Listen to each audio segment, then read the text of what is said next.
Thank you, Jasa.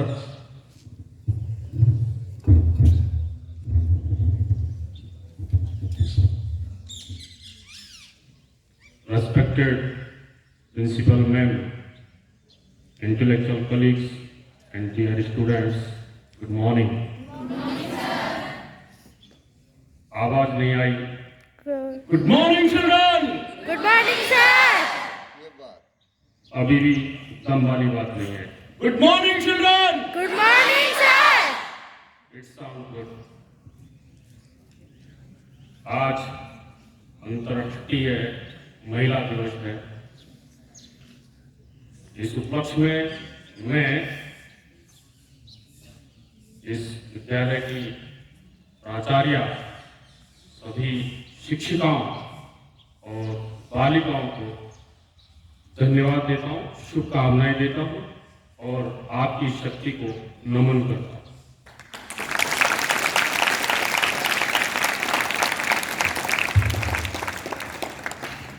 क्या मेरी आवाज पीछे तक साफ आ रही है? आज मैं इस नारी शक्ति दिवस के ऊपर दो पितामह की बात बताऊं. एक पितामह वो जो महाभारत काल के हैं, जिसे आप अच्छी तरह पहचानते हैं, भीष्म पितामह. और दूसरे पितामह वो जो रामायण काल के हैं, जिनकी चर्चा मैं भीष्म पितामह की चर्चा के बाद करूंगा. भीष्म पितामह बहुत बड़े संत, एक बहुत बड़े योद्धा, जिन्होंने जीवन पर्यंत अपने ब्रह्मचर्य व्रत का पालन करते हुए अपने कार्यकाल का पूरा अनुभव किया, लेकिन अंत समय वो सरसैया पर लेटे. इतना बड़ा संत, फिर भी वो उस पीड़ा का अनुभव कर रहे हैं अंत समय में, और जिन्हें वरदान है इच्छा शक्ति का. इतनी पीड़ा क्यों? नारी का अपमान.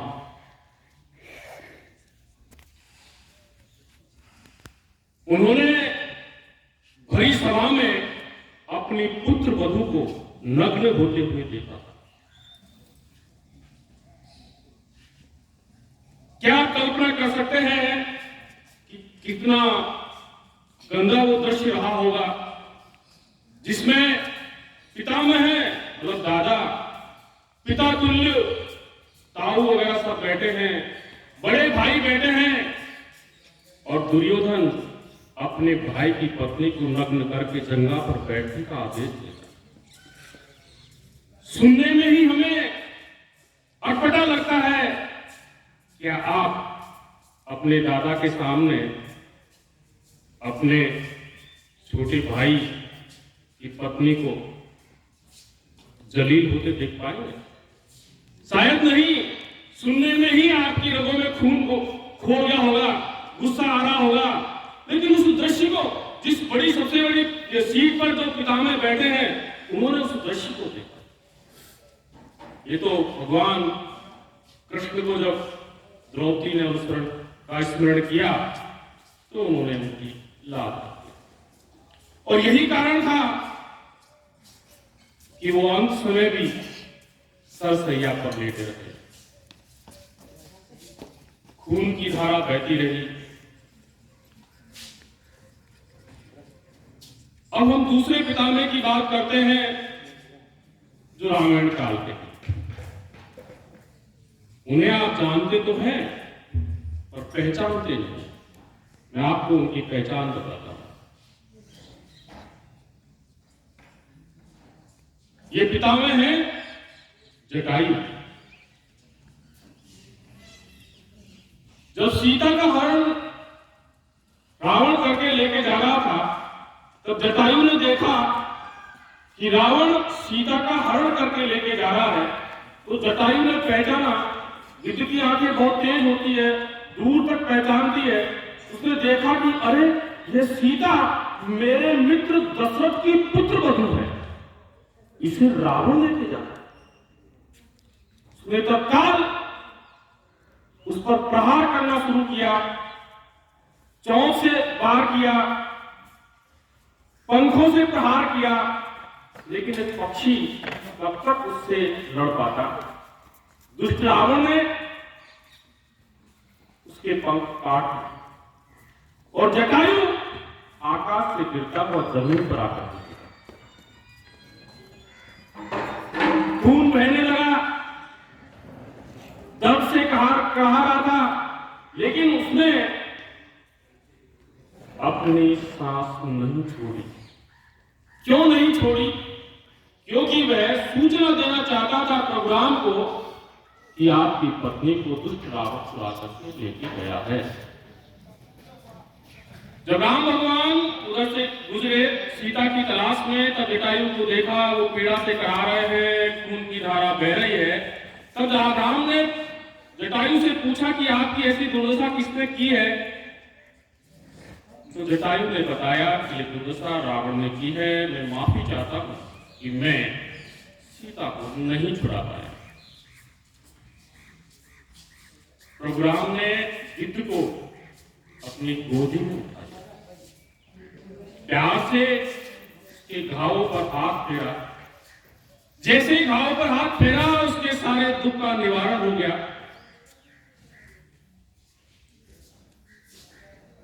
अरण्यकांड में 30वें दोहे के बाद 5वीं पंक्ति आती है, तनु तजि तात जाहु मम थामा, देहु काह तुम पूर्ण कामा। तनु तजी, इस तनु शरीर का त्याग करके ये तात का मतलब पितामह, पिता तुल्य जो आदर्श है, तब प्रभु राम ने उनको तात शब्द से संबोधित किया। इसलिए मैं कह रहा हूं कि रामायण काल के जो पितामह है वो जटायु। कि मैं तुम्हें क्या दूं, आपके तो सारे कार्य पूर्ण हो गए। और फिर गिद्ध ने अपने प्राणों पर त्याग किया। उसके बाद 32वें दोहे में लिखा है, अविरल भक्ति मांग कर गीत गयो निज धाम, तिनकर क्रिया अनुचित निज कर कीनी राम। और फिर प्रभु राम ने उस गिद्ध की अंतिम क्रिया कर्म किया नियमानुसार। आप फर्क देखिए, एक पितामह है जो संत है और कृष्ण भगवान उनके सामने खड़े हैं, फिर भी पीड़ा का अनुभव करते। और जब भगवान साथ है, भगवान सामने खड़े हैं, तो पीड़ा रहने का सवाल ही पैदा नहीं। दूसरी तरफ एक गिद्ध है जिसे भगवान अपनी गोदी में उठा रहे हैं और उसे अपने निज धाम पहुंचा रहे हैं। उनका अंतिम क्रियाक्रम भी अपने हाथों से कर रहे हैं। कारण क्या है? नारी का अपमान। चाहे कितना भी बड़ा संत क्यों नहीं हो, यदि उसने नारी का अपमान किया तो उसकी करुणा के आंसुओं से उसके सारे धर्म कर्म उसी प्रकार नष्ट हो जाते हैं, जैसे कि दूध में यदि एक दही की बूंद डाल दी जाए तो वह दूध नहीं रहता और उसे उसका फल भोगना ही पड़ता है। मेरा आज का संदेश सभी को यह है कि हमें नारी जाति का सम्मान करना ही चाहिए। आज के इस अवसर पर मैं विद्यालय परिवार की सभी महिलाओं को सैल्यूट तो करता ही हूं, लेकिन इससे भी ज्यादा विद्यालय की पढ़ने वाली छात्राओं की माताओं को प्रणाम करता हूं।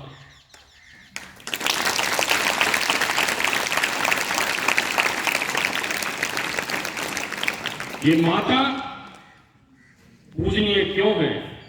क्योंकि इन्होंने छोटी सी उम्र में नवोदय में पढ़ने के लिए इन बालिकाओं को विदा किया। 6ठी से लेकर के 12वीं तक यहाँ पढ़ेंगी और निश्चित रूप से नवोदय में है तो आगे कॉलेज में पढ़ेंगी। तो गांव में तो कॉलेज होता नहीं, फिर शहर में चले जाए। शहर से जब वापिस अपने गांव आएंगी तब शादी की उम्र हो जाए। शादी करने के बाद एक बार फिर विदा हो जाए।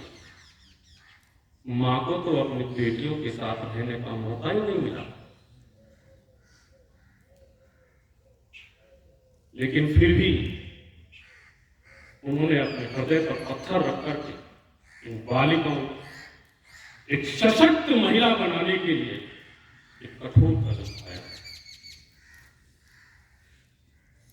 विश्वास कीजिए, आप जब इस विद्यालय में छठी में आए होंगे तब आपसे ज्यादा आपकी मां भी रोई होगी, लेकिन फिर भी मैं उनकी हिम्मत को, उनकी जज्बे को प्रणाम करता हूं और आप बालिकाओं से भी ये उम्मीद करता हूं कि आप उनके इस निर्णय पर खरे उतरेंगे, कभी कोई ऐसा काम ना करें जिससे उन्हें शर्मिंदा होना पड़े।